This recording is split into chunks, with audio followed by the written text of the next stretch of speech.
최순실 씨에 대한 1심 선고 결과에 대해서 의견 듣겠습니다. 국정농단 의혹 사건 진상규명을 위한 국정조사특별위원회 위원이었었죠.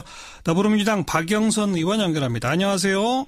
네, 안녕하십니까. 먼저 오늘 1심 선고에 대한 전반적인 평가부터요.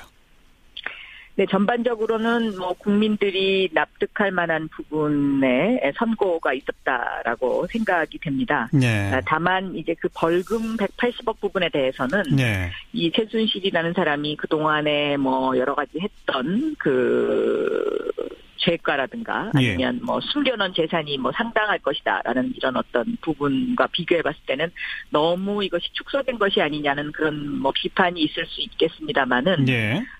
그래도 오늘 재판은 국민들의 상식선에서는 납득이 될 수 있을 것이다. 저는 이렇게 보고 있습니다. 방금 네. 언급하셨는데 검찰이 징역 25년 구형했는데 징역 20년 선고했으니까 네네. 어느 정도 검찰의 구형량을 대부분 반영했다 이렇게 말할 수 있는 거겠고요. 네, 중형이 선고된 거죠. 네네. 벌금을 근데 1,185억 원을 구형했는데 180억으로 줄은 부분. 네. 그걸 조금 아까 언급하신 거잖아요. 네네네. 왜 이렇게 대폭 줄어들었나요? 그 재판부의 논리는 뭡니까? 이거는 그냥 필요적 부분만 아마 이제 인정을 한 것 같은데요. 이 부분에 있어서는 법리적으로 판사가 이 사안을 어떻게 들여다보느냐에 따라서 예. 지금 현재까지 이 최순실이라는 사람이 한 여러 가지 어떤 사안의 뒷부분까지를 감안하지 않았다. 이렇게 생각이 됩니다. 네. 네. 네. 그러니까 딱 그냥 빼도 박도 못하는 것만 벌금으로 딱 인정한 거다. 그렇게 보입니다. 네네. 예. 네. 어쨌든 간에 징역 20년이라고 하는 중형이 선고된 결정적 이유는 이제 뇌물죄가 유죄가 되면서인 거 아니겠습니까? 그렇습니다. 그러니까 얼마 전에 있었던 이재용 항소심과는 상당히 많은 차이점이 있죠. 예. 그러니까 대표적으로 예를 들면 말 부분의 뇌물죄를 인정한 부분이라든가요. 예. 그러니까 승마의 소유권을 이제 인정을 한 거죠. 최순실에게 소유권이 있다. 예. 네네. 그리고 안종범 수첩의 증거 능력을 인정을 한 부분이라든가. 예. 이런 부분에 있어서는 항소심 재판과는 아주 차이가 많이 있습니다. 네. 그런데 이제 롯데의 신동빈 회장 조금 이따 또 여쭤보겠습니다만은 그 벌금 70억 유죄로 인정돼서 실형 선고받고 법정 구속되지 않았습니까? 예. 또 SK도 89억이 지금 뇌물로 인정이 된 거예요. 이번 재판에서. 네네네. 상대적으로 삼성의 뇌물 액수가 인정된 건 72억밖에 없단 말이에요. 그렇습니다. 네. 이 대목에서 이재용 부회장의 1심 선고와 2심 선고 내용이 많이 달라지지 않았습니까? 그렇습니다. 근데 이번 재판은 네. 이재용 부회장에 대한 1심 선고와 2심 선고의 한 중간쯤에서 절충했다. 이렇게밖에 안 보이거든요. 어떻게 생각하세요? 그 부분이 이제 바로 이제 그 제3자 뇌물죄 부분인데요. 네. 그러니까 예를 들어서 미르재단이라든가 영재센터라든가 이제 이런 부분에 있어서 이것을 이제 무죄로 본 것이죠. 네네. 근데 이제 이 부분은 저는 생각이 다릅니다. 왜냐하면 이 영재센터라든가 미르재단 이런 것들은 뇌물을 받기 위한 수단으로 재단을 만든 것이거든요. 네. 그런데 재판부는 이 제3자 뇌물죄를 어떤 식으로 지금 보고 있냐면 교회나 사찰에 우리가 헌금을 갖다 내는 네. 이제 그런 것으로 이제 이렇게 포괄적으로 지금 보고 있는데요. 예. 저는 만약에 재판부가 이러한 시각으로 이것을 이제 재판을 했다면 국회에서 이 부분은 좀 더 입법을 강화할 필요가 있지 않느냐. 네. 그러니까 뇌물을 받기 위해서 수단으로서 어떤 재단을 만들었을 경우에는 이것이 무죄가 될 수 없도록 하는 부분에 좀 더 법조문을 명확히 할 필요가 있겠다. 이런 생각이 듭니다. 네. 예. 그러면서 또 롯데와 SK의 그 재단 출연금은 뇌물로 받단 말이에요. 네. 그러면서 그러니까 이재용 부회장이 경영권 승계를 목적으로 분명한 명시적 청탁을 한 것은 또 인정 안 한 거 아닙니까? 그렇습니다. 이건 그러니까 이재용 부회장 2심 재판부하고 같은 판단이잖아요. 요 대목 어떻게 보세요? 그 대목에는 저는 동의할 수 없는 거죠. 왜냐하면 이제 바로 그 부분이 이제 국민연금을 건드려서 그 삼성의 그 재산과 상속 부분을 아주 교묘한 방법으로 이제 승계를 하기 위한 거죠. 세금을 안 내고. 삼성물산과 제일모직 합병을 국민연금이 찬성하도록 압력을 넣었다, 뭐 이런 거잖아요. 그렇죠. 예. 유도한 거죠. 예. 그리고 이것은 삼성이 제가 보기엔 이러한 목적을 가지고 최순실에게 접근을 한 것이거든요. 예. 그런데 이제 재판부가 지속적으로 지금 오늘 최순실 1심 재판부도 그렇고 이재용 항소심 재판부에서도 이 부분을 인정을 안 했는데 네. 사실은 국민들은 이 부분에 굉장히 많이 분노를 하고 있는 겁니다. 예. 그래서 제가 오늘 열린 토론회에서 3판 시대를 끝내야 된다. 그러니까 법원에 일부 존재하고 있는 삼성과 그 판사의 어떤 그 커넥션, 예. 연결관계 예. 이 부분을 이제는 끝내야 되지 않겠냐. 제가 오늘 그것을 강조한 이유가 바로 거기에 있습니다. 오늘 어떤 토론회가 열렸었죠? 오늘 민주정책연구원 주최로 이제 긴급 토론회, 이재용 재판 이대로 좋은가? 이건 다시는 있어서는 안 된다라는 주제의 이제 토론회가 오전 10시에 그 김민석 원장 주재로 있었습니다. 네. 더불어민주당 당내 연구소인 민주정책연구원 주최로.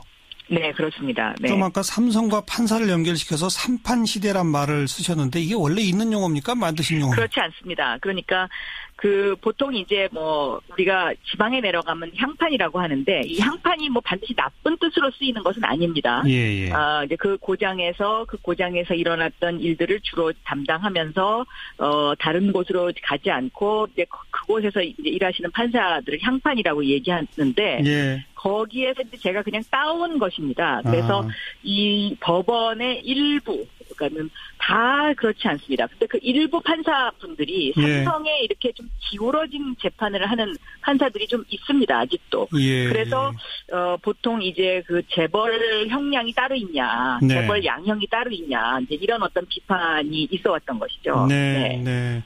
오늘 오전에 이 토론회를 여신 걸 두고 최순실 1심 선고 날을 일부러 토론회 날짜로 잡은 거 아니냐. 이건 정치권, 정당이 사법부를 압박하려는 것 아니냐라는 지적도 있습니다. 어떻게 생각하세요? 제가 주최자는 아니기 때문에 왜 오늘 그 토론회가 잡혔는지에 대해서는 자세한 내막은 알 수가 없는데요. 네. 아마 설을 앞두고 있어서 날짜를 이렇게 유연하게 잡기는 조금 힘들었지 않나. 저는 그런 생각을 합니다. 꼭 오늘이 무슨 최순실 재판에 어떤 그 압력을 행사하기 위해서 그 세미나가 있었다고 생각하지는 않습니다. 예. 네. 하긴 판결문을 오늘 오전에 쓰진 않았겠죠. 그렇습니다. 이미 써놨겠죠. 아마 한 2, 3일 전에 다 끝내놨을 겁니다. 네. 자, 그리고 청와대 안종범 전 수석에 대해서는 구형량이 징역 6년 벌금 1억인데 그대로 선고가 내려졌네요. 이건 어떻게 보십니까? 그만큼 이제 공직자에 대해서는 좀 더 강화된 그 판사의 입장이다. 저는 그렇게 보고 있습니다. 네, 그래서 대한민국의 공정을 이끌어야 되고 또 정의로운 어떤 대한민국의 철학을 구현해야 되는 공직자가 이렇게 어떤 재단에 연루돼서 이러한 일을 하는 것은 이거는 옳지 못하다. 그런 좀 강한 의지가 있지 않았나 이렇게 생각합니다. 그다음 신동빈 롯데 회장에 대해서는 구형이 징역 4년 추징금 70억인데 징역 2년 6개월 추징금 70억입니다. 그 구형보다는 형량이 좀 줄어들었지만 실형 선고하고 법정 구속은 하긴 했어요. 이건 어떻게 보세요? 저는 일단 실형이 선고됐다는 것을 좀 유념해서 볼 필요가 있겠다. 네. 왜냐하면 이 실형 선고라는 이 부분이 일단은 롯데와 다른 재벌과의 어떤 좀 약간 차이점도 있고요. 그래서 요 부분은 2심에서 요것이 어떻게 될지 좀 더 유념해서 봐야 되는 부분이 아닌가 이렇게 생각이 되고 있습니다. 네. 보통 재벌 회장한테 1심에서 이렇게 2년 6개월 정도 하면 2심 가서 집행유예로 나오는 경우가 많더라고요. 그렇습니다. 네. 그래서 이것을 좀 더 유념해서 좀 앞으로 더 지켜봐야 되는 부분이다라는 생각이 듭니다. 네. 그리고 이번 선고 내용 아까도 질문에 있었습니다마는 이재용 부회장에 대한 1심 선고에서 인정된 것과 2심 선고에서 인정된 것 사이에 중간 정도란 말이에요.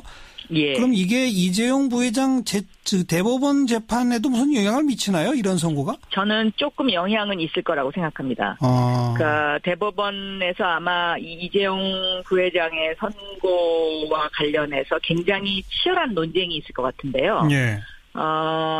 적당한 선에서 지금 이번 선고를 내리지 않았나 저는 그렇게 보고 있습니다. 그러니까 지난번 항소심이 국민들한테 너무나 지나친 비판을 받았기 때문에 그 비판은 좀 면하면서 그렇다고 해서 이재용 부회장이 이 대법원에 가서 완전히 이것을 파기환송할 수 있을 정도의 그런 강한 재판은 또 피하면서 예. 뭐 이런 어떤 그 굉장히 그 경계를 드나드는 아하. 그런 재판을 지금 했다 이렇게 생각합니다. 네.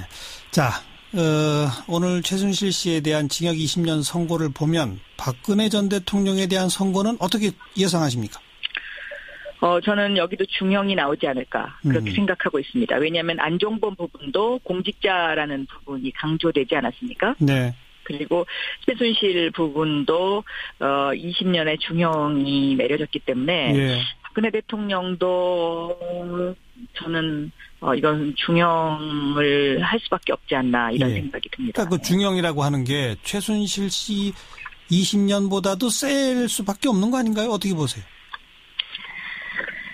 거기까지는 제가 지금 뭔가 예상을 해서 말씀드리기는 좀 이른 감이 있습니다. 예. 네. 알겠습니다. 오늘 재판 결과는 여기까지 말씀 듣고 네. 지금 또 하나 이제 화제가 그 삼성이 다스 소송 비용 냈다 이 의혹 부분 말이에요. 예, 이명박 전 대통령 부분요. 예, 네. 예. 여기에 대해서 박영선 의원께서는 삼성 입장에서 볼 때 최순실 정유라 말 사건하고 이명박 다스 변호사 비용 대납 사건이 아주 유사한 형태로 진행됐다라고 언급하셨던데 무슨 뜻입니까? 저는 만약에 검찰의 그 수사가 만약에 이것이 사실로 밝혀지면은 네. 이거는 뇌물이다라고 보고 있습니다. 네. 그러니까 그 삼성이 다스의 변호사 비용을 대납해 준 것은 결과적으로 다스가 이명박 대통령의 것이라고 생각했기 때문에 그것을 대납을 해줬지. 그렇지 않고는 그 왜 대납을 해주겠습니까? 예. 그런 관점에서 제가 말씀을 드린 것입니다. 그러니까 다스가 이명박 전 대통령 거니까 거기에 대납해주면 이명박 전 대통령이 뭔가 내 요구를 들어줄 거다 이거단 말이죠? 그렇습니다. 그 당시에 있었던 일들을 반추해보면은요. 네. 이건희 전 그러니까 회장의 그 특별 사면이 원포인트 사면이 있었고요. 딱 한 명만 특별 사면 됐죠. 그렇습니다. 네. 또 그리고 금산분리법 가운데 금융지주법 날치기 통과된 사건이 하나 있었고요. 예. 그리고 오늘 상당히 논란이 됐던 그 4조와 관련된 부분의 차명재산과 관련돼서 세금을 부여할 거냐 말 거냐. 예. 요 세 사건이 그 시기에 있었던 사건들입니다. 예. 바로 그런 데서 이명박 전 대통령에게 뭔가를 요구하며 이걸 대납했다라고 지금 보시는 거고. 네, 그것이 사실이라면. 그래서 저는 굉장히 그 다스의 대납 사건을 보고 좌절감이 많이 들었습니다. 대한민국이 세계 최고의 기업이라고 자랑하는 이 글로벌 기업에서 과연 이렇게 정권이 바뀔 때마다 그 대통령이 갖고 있는 어떤 아킬레스건을 찾아서 이런 식으로 어떤 뭔가의 그 대납을 해주거나 말을 사주거나 이렇게 하면서 자신들의 그 사익을 추구한다는 것. 이것이 과연 언제까지 계속 이렇게 돼야 되느냐. 굉장히 참 그 좌절감이 드는 부분이었습니다. 말씀 듣고 보니까 아킬레스건이라는 표현이 딱 귀에 들어오는 게 최순실 씨는 비선 실세니까 아무도 모른단 말이에요. 그런데 삼성 측에서 정보력을 동원해 보니까 여기가 금맥이다. 여기에 돈을 찔러 넣자. 뭐 아마 이렇게 됐을 거고. 그리고 다스 의혹은 있었지만 삼성이 볼 때 이건 이명박 전 대통령 거다. 이거 아킬레스건이다. 이런 거란 말이죠. 그렇습니다. 네. 그거는 삼성 아니면 그러니까 모르는 거기를 것들이네요. 딱 잡고 있는 거죠. 네. 그 정권의 어떤 그 아킬레스건을 딱 쥐고서 자신들의 그 사리사욕과 기업의 사익을 위해서 세금을 제대로 내지 않고 뭔가 재산 상속을 계속한다. 이거는 저는 굉장히 그 대한민국의 정의를 위해서 그리고 미래를 위해서 반드시 고쳐야 되는 부분이다라고 보고 있는 것입니다. 이명박 전 대통령 동계올림픽 끝나고 검찰 수사 받을 가능성은 대단히 높아 보이는데 어떻게 예상하시고? 저는 법정에 설 수밖에 없다 이렇게 보고 있습니다. 이제는 막다른 골목에 서 있는 것이거든요. 그러니까 법정에 설 수밖에 없다는 건 이제 기소까지는 간다는 얘기인데 구속 여부에 대해서는 어떻게 생각하세요? 저는 지금까지 드러난 사실이 모두 사실이라면 이거는 구속될 수밖에 없다고 보고 있습니다. 왜냐하면 다른 사람과의 형평의 원칙도 있는 것이고요. 그런데 워낙 증거를 많이 인멸을 하고 또 여러 가지 아직까지도 법조계의 이명박 대통령 시절에 혜택을 받았던 사람들이 중요한 직책에 앉아 계신 분들이 많이 있기 때문에 예. 그 부분에 대해서 제가 단언을 하기는 힘듭니다만은 제대로 된 검사와 제대로 된 판사라면 저는 이것은 구속을 할 수밖에 없지 않나 이렇게 보고 있습니다. 여기까지 듣겠습니다. 고맙습니다. 네, 감사합니다. 더불어민주당 박영선 의원이었습니다.